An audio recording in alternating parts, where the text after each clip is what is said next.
friend, Courtney Johnston here from rulebreakersclub.com, and in this video I'm going to share with you my two-part recipe for writing the best email subject lines. I'm sure you're already well aware that the goal of your email marketing and your subject lines and everything you're doing is to get more people to open, read, and click on your emails. And of course, none of that can happen if people aren't opening the email in the first place. However, I also realize that writing email subject lines often feels like a crapshoot. So if you've ever felt frustrated writing email subject lines, you're going to love this formula. Step one is to pick your poison. Now, this is the most complex part, but once you get it, I promise it's gonna make your life a whole lot easier. There are 6 basic poisons for writing your email subject line. Those poisons are specific, benefit-focused, urgent, pain-focused, curiosity, and shock. Let me give you an example of each type of subject line. Specific subject lines are the most simple and they just get to the point of what's included, often including a number. For example, an email subject line that says the 5 habits of 6-figure entrepreneurs would tell you exactly what you're gonna find in that email. Benefit-focused email subject lines focus on what you'll be able to be, do, or have as a result of reading whatever is contained in that email. An example of this would be the subject line I got from an email from Zen Habits that said,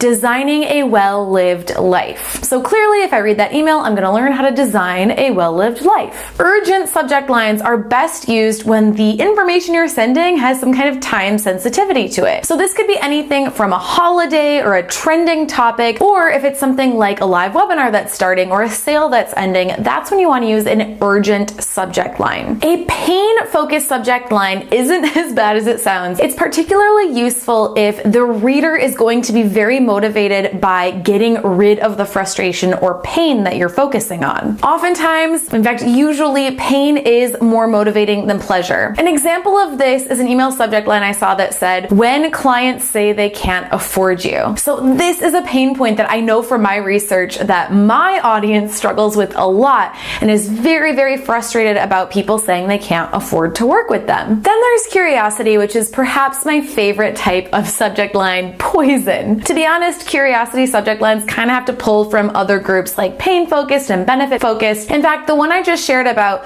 when clients say they can't afford you, this was also a curiosity-based subject line because it had the ellipses at the end and you're like, oh my God, what happens? What happens when clients say they can't afford me? So a little bonus tip here is that questions or ellipses at the end of subject lines are great for piquing people's curiosity. Then finally, we have shock. Now, shock should be used sparingly, otherwise you are going to become the boy or girl who cried wolf, and people are going to unsubscribe from your list as fast as they can. However, shock subject lines are also relatively easy to create because all you have to do is just say the opposite of what someone would expect, or just say something like so outrageous that people are like, what? So these would be things like, I can't believe I did this.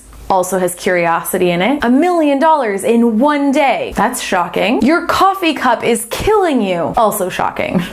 So now that you understand all the different types of poisons that you can use in your email subject lines, that brings us to part 2 of our formula. Once you've chosen the type of poison or mix of different ones that you think are most appropriate for the email that you're sending, the next piece, the last piece, is to brainstorm 10 to 20 possibilities. This is a part that most people don't do. You're writing an email, you want to write a subject line, and you try to come up with something that works and you just send it off. And the problem is, if you don't put the work into the subject line, people are not going to open the email. You will get better at the subject line copywriting thing with time. Copywriting is a muscle, but it's something you have got to master as an online business owner. It's one of those things you just cannot outsource completely. There's too much copy to write. However, now that you have this great formula for writing subject lines, you might be wondering what to put in the actual email body itself. I put together a sequence of emails I used for a promotion that worked, and I'm going to give you a copy of these emails so you can use them to look at how you could use